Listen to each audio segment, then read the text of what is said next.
கரெக்டா எலியா வர்றதுக்கு முன்னாடி என்ன நடந்தது பாருங்க. 1 ராஜாக்களின் புஸ்தகம் 17ஆம் அதிகாரம் 1ஆம் வசனம் வாசிங்க. கீலேயாத்தின் குடிகளிலே திஸ்பியனாகிய எலியா வரும்போது, இப்பதான் எலியா ஃபர்ஸ்ட் உள்ள நுழைறாரு. எலியா என்பது சபைக்கு அடையாளம், நல்ல கவனிங்க. இப்பதான் சபைக்கு அடையாளம். எலியா உள்ள நுழையிறாரு. நுழையறதுக்கு முன்னாடி என்ன நடக்குது பாருங்க. அதுக்கு முந்தின வசனம் வாசிங்க. அவன் நாட்களிலே பெத்தேல் ஊரானாகிய இயேல் எரிகோவை கட்டினான். கர்த்தர் நூனின் குமாரனாகிய யோசுவாவை கொண்டு சொல்லியிருந்த வார்த்தையின்படியே அவன் அதன் அஸ்திபாரத்தை போடுகிற போது அபிராம் என்னும் தன் மூத்த குமாரனையும் அதன் வாசல்களை வைக்கிற போது செகூப் என்னும் தன் இளைய குமாரனையும் சாக கொடுத்தான். இதை பார்க்கறதுக்கு இப்படி இருக்குல்ல, ஆக்சுவலா அதோட அர்த்தம் என்ன தெரியுமா? இஸ்ரவேல் ஜனங்கள் உள்ளே நுழையும் போது எரிகோ இடிக்கப்படுகிறது, எலியா நுழையும் போது கட்டப்படுகிறது. புரியுதா உங்களுக்கு? இஸ்ரவேல் ஜனங்களுக்கான உலக பிரகாரமான எரிகோ அது. அவங்க கானானுக்குள்ள நுழையும் போது அது இடிக்கப்படுகிறது. இங்கே இவர் கானானை விட்டு வெளியே போறாரு. யாரு? எலியா. இவர் வெளியே போவதற்கு இந்த எரிகோ கட்டப்படுது. நான் சொல்றது உங்களுக்கு புரியுதா? அவங்களுக்காக தான் அந்த எரிகோ வச்சிருந்தாரு. அவங்க வரும்போது அதை இடிச்சிட்டாரு. திருப்பி சபை வருது, எலியா வரும்போது எரிகோ கட்டப்படுது. எதுக்காக? அவங்க கிராஸ் பண்ண மாதிரியே நம்மளும் என்ன பண்ண வேண்டியிருக்கு? கிராஸ் பண்ணி போக வேண்டியிருக்கு. அவங்களுக்கு அது இடிக்கப்பட்டது, நாம அதை கிராஸ் பண்ணணும். இந்த எரிகோ எதுக்கு அடையாளமா இருக்குன்னா, உங்கள் ஆவிக்குரியதான போராட்டம், ஆவிக்குரிய எதிர்ப்பு ஒண்ணு இருக்கும். ஆனால் இது உலக பிரகாரமாக நம்ம வாழ்க்கையில வரும். இப்போ ஆண்டவர் சொல்றாரு, நீ உடன்படிக்கைக்குள்ள வந்துட்ட, தரிசனத்துக்குள்ள வந்துட்ட. ஆனா தரிசனத்துக்குள்ள வரும்போது ஒரு ஸ்பிரிச்சுவல் வார்ஃபேர் ஒண்ணு வரும். இப்ப எரிகோல ஏதாவது பிரச்சனை இருந்துச்சா? எலியாவுக்கு எரிகோல பிரச்சனை இருந்துச்சா? இல்ல. ஆனா எரிகோவின் ஸ்பிரிட் இருக்கும். அமலேக்க ராஜா செத்துருவான், ஆனா அமலேக்க ராஜாவுடைய ஸ்பிரிட் இருக்கும். பாபிலோன் அழிஞ்சிடும், ஆனா பாபிலோனுடைய ஸ்பிரிட் இருக்கும். அந்தி கிறிஸ்து இன்னும் வரல, ஆனா அந்தி கிறிஸ்துவோடைய ஸ்பிரிட் இருக்கும். அதே மாதிரி எரிகோவுடைய ஸ்பிரிட் ஒண்ணு இருக்கு. இப்ப நமக்கு 2 விதமான போராட்டம் உண்டு. நம்ம அறிந்திருக்கிறபடி நம்ம எல்லாருக்கும் என்ன உண்டு? 2 விதமான போராட்டம் உண்டு. ரோமருக்கு எழுதின நிருபம் 8ஆம் அதிகாரம் கடைசி 2 வசனம் வாசிங்க பார்ப்போம். மரணமானாலும் ஜீவனானாலும் தேவதூதர்களானாலும் அதிகாரங்களானாலும் வல்லமைகளானாலும் நிகழ்காரியங்களானாலும் வருங்காரியங்களானாலும் உயர்வானாலும் தாழ்வானாலும் வேறெந்த சிருஷ்டியானாலும் நம்முடைய கர்த்தராகிய கிறிஸ்து இயேசுவிலுள்ள தேவனுடைய அன்பை விட்டு நம்மை பிரிக்க மாட்டாதென்று நிச்சயித்திருக்கிறேன். இது ஸ்பிரிச்சுவல் போராட்டம். தேவதூதர்களானாலும் வருங்காலங்கள் நிகழ்காலங்கள், அதுபடிதான டிப்ரெஷன், ஸ்ட்ரெஸ் எல்லாமே பாத்தீங்கன்னு சொன்னா ஒரு விதமான ஸ்பிரிச்சுவல் போராட்டத்தை பத்தி பேசுறாரு. அந்த 2 வசனத்துக்கு முன்னாடி வாசிங்க. கிறிஸ்துவின் அன்பை விட்டு நம்மை பிரிப்பவன் யார்? உபத்திரவமோ, வியாகுலமோ, துன்பமோ, பசியோ, நிர்வாணமோ, நாசமோசமோ, பட்டயமோ.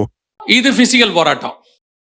அங்க இருந்து எல்லாமே முழுக்க முழுக்க ஒரு ஆவிக்குரிய போராட்டம். இது மாம்சத்துல வர்றது. பசி, பஞ்சம், பட்டயம், நிர்வாணம், ட்ரெஸ் இல்ல, சாப்பாடு இல்ல, கொலை பண்ண பாக்குறான், திட்ட பாக்குறான், அடிக்க பாக்குறான், குத்த பாக்குறான். இதெல்லாம் பிசிக்கல் போராட்டம். அது ஸ்பிரிச்சுவல் போராட்டம். 2 இருக்கும். இதே காரியத்தை தான் எலியா கிராஸ் பண்றாரு, சபை கிராஸ் பண்ணும். இங்க முதல்ல உங்களுக்கு என்ன வரும்? ஸ்பிரிச்சுவல் போராட்டம், எரிகோ. இந்த எரிகோவை நீங்க கிராஸ் பண்ணனா கண்டிப்பாக ஒரு ஸ்பிரிச்சுவல் போராட்டம் இல்லாமல் உங்களால் பரலோகத்துக்கு போகவே முடியாது. எப்படிங்க அப்படி சொல்றீங்க அப்படின்னா, ஒரு ஸ்பிரிச்சுவலா கொஞ்சம் நிதானிச்சு பாருங்க. 1 தெசலோனிக்கேயர் 4:16-17 வாசிங்க. ஏனெனில் கர்த்தர் தாமே ஆரவாரத்தோடும் பிரதான தூதனுடைய சத்தத்தோடும் தேவ எக்காலத்தோடும் வானத்திலிருந்து இறங்கி வருவார். அப்பொழுது கிறிஸ்துவுக்குள் மரித்தவர்கள் முதலாவது எழுந்திருப்பார்கள். இந்த 3 சவுண்டும் எவ்வளவு நேரத்துக்காக தெரியுமா? ஒரு இமை பொழுது, ஒரு நிமிஷம், 1 செகண்ட்ல இருந்து 60 செகண்ட்ஸ்க்குள்ள.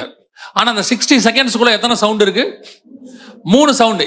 அப்ப எதுக்கு 3 சவுண்டு? அந்த 1 நிமிஷத்துல ஏன் போடப்படுது? கர்த்தர் தாமே ஆரவாரத்தோடு, 2வது பிரதான தூதனுடைய சத்தத்தோடு, 3 தேவ. இந்த 3ஐயும் எக்ஸ்பிளைன் பண்றதுக்கு நமக்கு நேரம் இருக்காது. ஆனா அந்த தேவ தூதனுடைய சத்தம் ஒண்ணு இருக்கு பாருங்க, அது மட்டும் தான் இப்ப நமக்கு வேணும். தேவ தூதன் எப்பெல்லாம் வருவான்னு நல்லா கவனிங்க. தேவ பிள்ளைகள் வரும்பொழுது தேவ தூதன் எங்கெல்லாம் வருவான் அப்படின்னு பாத்தீங்கன்னா, பல நேரங்கள்ல மெசேஜ் கொண்டு வருவாங்க, எல்லாம் வரும்ல. ஆனா அவன் சத்தம் எங்க போடுவான்னு பாத்தீங்கன்னா, ஒண்ணு யோசுவா என்கிறதான ஆசாரியன் வஸ்திரம் தரிச்சிருக்கும் போது அவன் மேல் குற்றப்படுத்துறதுக்கு யார் வரும்போது? சாத்தான் வரும்போது தேவதூதன் வந்து அவனை அதட்டுவான், கர்த்தர் உன்னை கடிந்து கொள்வாராக. அதே மாதிரி மோசையின் சரீரத்தை குறித்து தர்க்கம் வரும். அப்போ பிரதான தூதன் வந்து சொல்லுவான் சாத்தானை பார்த்து, நீ கர்த்தர் ஒண்ணு, அது கர்த்தருடைய காரியம், நீ தலையிடாதேம்பா. எங்கெங்கெல்லாம் சாத்தான் வருதோ அங்கெங்கெல்லாம் என்ன வரும்? தேவதூதன் வந்து அங்கே நமக்கு ஆதரவாக நிற்பான். சரி, இது சத்தியம். அப்படி இருக்கும்போது வருக நேரத்துல மட்டும் ஏன் தேவதூதன் சத்தம் போடுறான்? அங்க அப்படித்தானே இருக்கு. அப்படின்னா என்ன அர்த்தம்னா, நம்ம மறுமை புறப்பட்டு போறோம்ல, பரலோகத்துக்கும் நமக்கும் நடுவுல யார் இருக்கா? வானமண்டலத்தின் பொல்லாத சேனைகள். இந்த சேனைகளை ரிமூவ் பண்ணி நமக்கு வழியை ஆயத்தம் பண்றதுக்கு, அந்த வானத்தை கிளியர் பண்றது யாருடைய வேலை? தேவதூதனுடைய வேலை. அப்ப நீங்க புறப்பட்டு அப்படி போகும்போது உங்களை முதல்ல ஆனா தடுக்காது. ஆனா அந்த இடத்துல ஒரு சின்ன போராட்டம் இருக்கு. அந்த இடத்துல யார் இருக்கிறா? ஸ்பிரிச்சுவல் வார்ஃபேர்னு சொல்லுவாங்க. அதான் வானமண்டலத்தின் பொல்லாத சேனை. இது வருகையில போற நம்மளை தடுக்குமானா தடுக்காது. இப்போ சொல்றேன், நம்ம மர்ரூம் ஆயிட்டோம்னா அது நம்மளை என்ன செய்யாது? தடுக்காது. ஆனா அது புரோட்டோகாலும்பாங்க, அவங்களை கிளியர் பண்ணுவாங்க. அதனாலதான் வெளிப்படுத்தல் 12ஆம் அதிகாரத்துல வானத்துல யுத்தம் உண்டாயிற்று, தேவ தூதர்களும் சாத்தானும் அவனுடைய தூதர்களும் கீழே தள்ளப்பட்டார்கள். சோ நமக்கு முதல்ல ஒரு ஸ்பிரிச்சுவல் வார்ஃபேர்னு ஒண்ணு உண்டு. ஆவிக்குரிய யுத்தம் ஒண்ணு நீங்க கிராஸ் பண்ணணும். இந்த ஆவிக்குரிய யுத்தம் உங்களுக்கு எரிகோ மாதிரி வந்து நிக்கும். இப்போ நிறைய பேரோட தானே ஒரு மெசேஜ் இப்ப சபைகள்ல கடைசியா இருக்கிறது என்னன்னா, இந்த கில்கால் உண்டு, உடன்படிக்கை எடுக்கிறாங்க, கமிஷன் உண்டு. பெத்தேல் உண்டு, பரலோகம் தரிசனம் உண்டு. ஆனா என்ன கிடையாது? எரிகோன்னு ஒண்ணு கிடையாது. எரிகோ இடிச்சாச்சுங்க. ஆண்டவர் அந்த எரிகோவாத்தோட இடிச்சிட்டாரு. ஆண்டவருடைய மரணத்தோட நமக்கு துன்பம் எல்லாம் போச்சு, எல்லாம் போச்சு. யார் சொன்னது? உங்களுக்கு எனக்கும் நிச்சயமாய் ஒரு வார்ஃபேர் உண்டு. இயேசு கிறிஸ்து உலகத்தில் உபத்திரவம் உண்டுன்னு தான் சொன்னார். ஏன்னா அவருக்கு உலகத்துல உபத்திரவம் என்ன இருந்துச்சு. இப்படி நிறைய பேர் இல்லைங்க, இயேசு சொல்லிட்டாரு உங்களுக்கு உபத்திரவத்தை நான் சுமந்து தீர்த்துட்டேன். எங்கேயும் அப்படி சொல்லல. நம்முடைய பாவங்களை சுமந்து தீர்த்திருக்கிறார். நம்முடைய சாபங்களை அவர் ஏற்றுக்கொண்டார். இன்னொருத்தர் சொல்றார், நாம் ஐஸ்வர்யன் ஆக்கும்படி அவர் என்னவானார். அப்ப நாமெல்லாம் என்னவா ஆயிட்டோம்? அப்படிதானே? கரெக்ட் தானே? அப்படின்னா யார் ஃபர்ஸ்ட் ஐஸ்வர்யன் ஆயிருக்கணும்? இயேசுக்கு அப்புறம். இயேசுக்கு அப்புறம் முதல்ல ஐஸ்வர்யனா யார் மாறி இருக்கணும்? அப்போஸ்தலர்கள். நம்மளை விட அவங்க தான் டெடிகேட்டட். எல்லாத்தையும் விட்டுட்டு வந்தாங்க. அவங்க ஏன் ஆகல? அவர் சொல்றாரு, பசியோ பஞ்சமோ பட்டயமோ நிர்வாணமோங்கிறாரு. பேதுரு சொல்றாரு, வெள்ளியும் பொண்ணும் என்னிடத்தில் இல்லை அப்படின்னு சொல்றாரு. அவங்க எல்லாம் பாருங்க தர்ம காரியத்துக்கு பணத்தை சேர்த்தாங்கன்னு இருக்கு. அப்புறம் என்ன அர்த்தம்?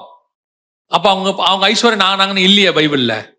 அப்ப அங்க சொல்லப்படுகிற ஐஸ்வர்யம் அது அல்ல. அவர் சிமரா சபையை பார்த்து சொல்லுவாரு, நீ தரித்திரம் உள்ளவனா இருந்தும் உனக்கு இருக்கிற ஐஸ்வர்யத்தை நான் அறிந்திருக்கிறேன். அவரோட அர்த்தம் என்ன? ஸ்பிரிச்சுவல் ஆசீர்வாதத்தை பத்தி பேசுறாரு. இப்ப இஸ்ரவேல் ஜனங்கள் கானான்ல இருந்து வெளியே வந்தாங்க. உங்களுக்கு தெரியுமா? போய் மேப் போய் பாருங்க, உங்களுக்கு தெரியும். செங்கடலுக்குள்ள போகாமையே அவங்க கானானுக்கு வர முடியும். செங்கடலுக்குள்ள போகாம கானானுக்கு வர முடியும். ரெட்சிக்குள்ள போகாம இஸ்ரவேல் ஜனங்க எங்க வந்துடலாம்? இஸ்ரேலுக்குள்ள எகிப்துல இருந்து வந்துடலாம். ஆனா கர்த்தர் வசனம் சொல்லுது, கர்த்தர் அவர்களை செங்கடல் வழியாக நடத்தினார்னு இருக்கு. உங்களுக்கு வழியில ஒரு செங்கடல் வரும். சரி, செங்கடல்ல இருந்து ஏறது என்னவாடா இருக்குது? வனாந்தரமா இருக்குது. ஏன் வனாந்தரத்துல கொண்டு போய் நிறுத்துறாரு? ஏன் ஆண்டவர் நிறுத்தலாமே? ஒரு சோலை வனத்துல போய் நிறுத்தலாமே. வசனம் சொல்லுது, வனாந்தரத்திலே அவர்கள் போய் பாளையம் இறங்கினார்கள். அப்படின்னா என்ன அர்த்தம்? நம்முடைய வாழ்க்கையில செங்கடல் வரும், வனாந்தரம் வரும், இதெல்லாம் ஒரு காலகட்டத்துல வரும், கிராஸ் பண்ணும். அந்த கிராஸ் பண்ணாம அது நடக்காது.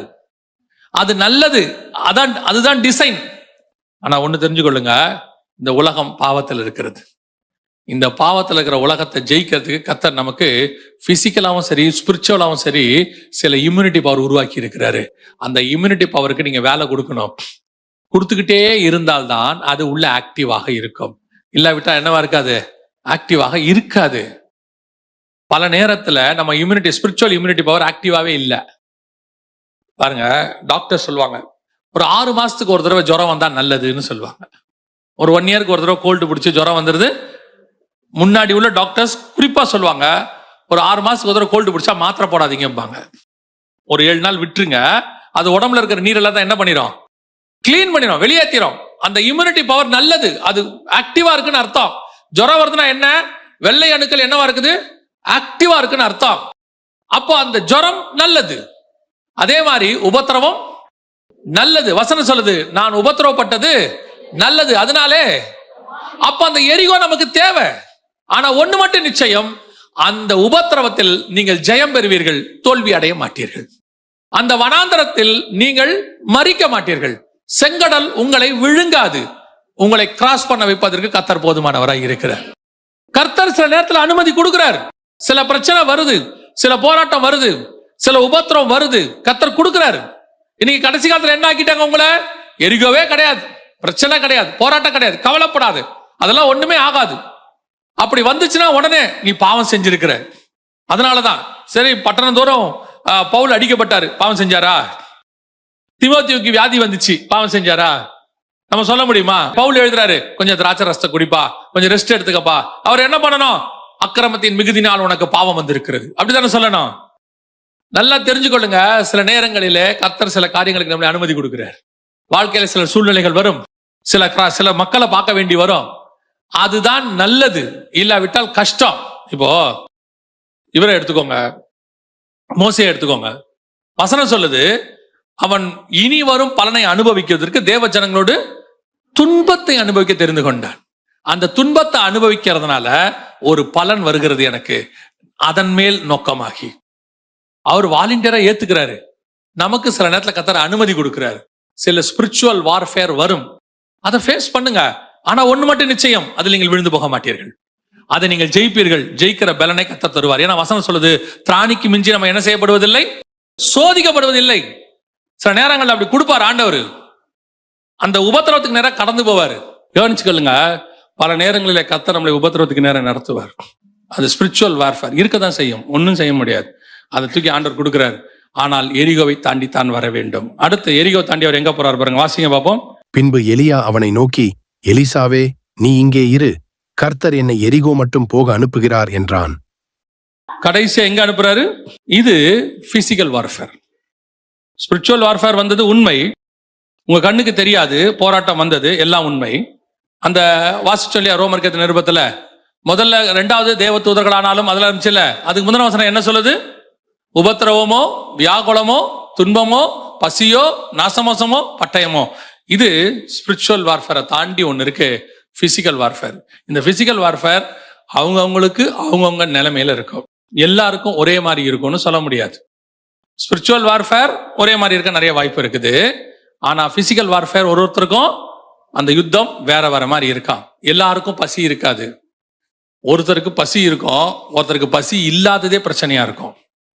அவருக்கு பசி இல்லாதது பிரச்சனையா இருக்கும். ஒரு சிலருக்கு வியாதி இருக்கும், ஒரு சிலருக்கு கடன் தொல்லை இருக்கும். இதெல்லாம் நம்ம அனுபவிச்சுட்டு இருக்கிறோம். பிசாசுடைய நோக்கமே உங்களை என்ன செய்வது? உங்களை வீழ்த்துவது. அதுக்கு பேர் தான் டெம்ப்டேஷன். ஆனா கர்த்தர் சோதனைக்கு அனுமதி கொடுக்கிறார். அது நோக்கம் என்ன? உங்களை அடுத்த கட்டத்துக்கு உயர்த்துவது. இப்ப யோபுவை பார்த்து ஆண்டவர் கேட்கிறார்ல, யோபுவை பத்தி சொல்றாருல பிசாஸ்ட, அவனை போல உத்தமனும் சன்மார்க்கும் நீதிமான் ஒருவனும். இப்ப ஏன் இவரா வாலண்டியரா போய் பிசாஸ்ட கேட்கிறாரு? பிசாசு கேட்கல, இவரா கேட்கிறாரு. யோபுவின் மேல் கண் வைத்தாயோ அப்படின்னு உடனே அவன் சொல்றான், அவன் விருதாவாமை சேவிக்கிறான். சரி, இப்போ ஏன் இந்த டெஸ்ட் இவரே ஆரம்பிச்சு இவரே முடிக்கிறாருன்னா, யோபுவை கர்த்தர் அடுத்து 2 மடங்கு ஆசீர்வதிக்க விரும்புகிறார். அந்த ஆசீர்வாதத்துக்கான உயர்வது, டெம்ப்டேஷன் கிடையாது. ஆனால் இப்போ தாவீதுக்கு பத்சபால் விஷயத்துல வருதுல்ல, அது டெம்ப்டேஷன், டெஸ்டிங் கிடையாது. கர்த்தர் இந்த மாதிரி டெஸ்டிங் பண்ண மாட்டாரு. இங்க யோபுக்கு அவரா தான் அனுப்புனாரு, நீ போய் அவனை தொடு, அடி, என்ன வேணா பண்ணிக்கோ, ஜீவனை தப்ப விடு அவர் சொன்னாரு. இங்க பத்சபால் விஷயத்துல அவர் ஒண்ணுமே சொல்லலையே. இன்னைக்கு நிறைய பேர் டெஸ்டிங்க்கும் டெம்ப்டேஷனுக்கும் டிஃபரன்ஸ் தெரியாம இருக்கான். நல்லா புரிஞ்சுக்கொள்ளுங்க, கர்த்தர் சோதனைக்கு அனுமதி கொடுக்கிறார் என்றால் உன்னை உயர்த்த போகிறார்னு அர்த்தம். நீங்க ஒண்ணுமே செய்யல, ஆனா உங்களை சுத்தி ஒரு உபத்திரம் ஒண்ணு உருவாகுது. அது நோக்கம் என்னன்னா, கர்த்தர் உங்களை உயர்த்த ஆரம்பிச்சிட்டாருன்னு அர்த்தம். அதே நேரத்துல வீழ்ச்சி கொஞ்சம் இருக்கும். கண்களின் இச்சை, ஜீவனத்தின் பெருமை, மாம்சத்தின் இச்சை, இதெல்லாம் இருக்கும். இதெல்லாம் கர்த்தர் கொடுக்கறது கிடையாது, நம்மளா செல்ஃப், நம்மளா ஏற்படுத்தி கொள்றது. அப்ப இந்த இடத்துல நீங்க பிசிக்கலி ஒரு யோர்தானை கிராஸ் பண்ண வேண்டி வரும். அதான் யோர்தானுக்கு நேராக வருகிறான். அந்த யோர்தான் என்பது எதை குறிக்கிறது? Physical problem.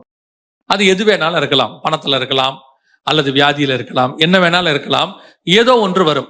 சிலர் சொல்லுவாங்க, இல்லைங்க அது வியாதி வந்துச்சுன்னா ஏதோ பாவம் தான் காரணம். அப்படிலாம் இல்லை, அந்த மாதிரிலாம் இல்லை. இப்போ யோபுக்கு தலை முதல் கால் வரைக்கும் என்ன வந்துச்சு? பரு வந்துச்சு. அதனால நம்ம என்ன சொல்ல முடியும்? அவன் பாவின்னு சொல்ல முடியுமா? இல்ல. சில நேரங்களில் சில எதிர்ப்புகள் வரும், ஸ்பிரிச்சுவலி வரும். அதை முழுசா எக்ஸ்பிளைன் பண்ண முடியாது, அதை அனுபவிக்கிறவங்களுக்கு மட்டும்தான் தெரியும். சில நேரத்தில் சிலர் அனுபவிப்பாங்க, அவங்களால என்ன செய்ய முடியாது, எக்ஸ்பிளைன் பண்ண முடியாது. ஏன் ஆண்டவரை, எதனால? கேள்விக்கு பதிலும் இருக்காது. ஆனால் ஒன்று மட்டும் நிச்சயம், அந்த யோர்தான் ஒரு நாள் பிளக்கும். அதன் நடுவிலே நீங்களும் நானும் நடந்து போவோம், கடந்து போவோம். யோர்தான் நம்மை ஒன்றும் செய்யாது.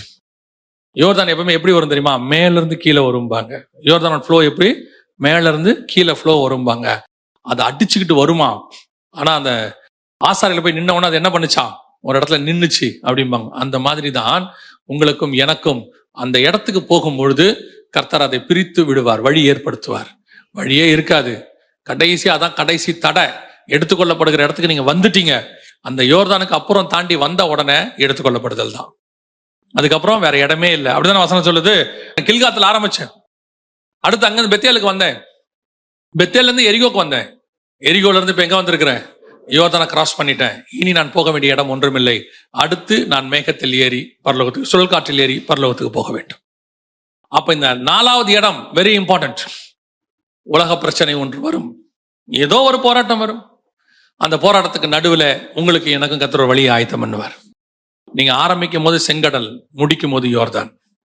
இஸ்ரவேல் ஜனங்க ஆரம்பிக்கும் போது செங்கடல், முடிக்கும் போது யோர்தான்.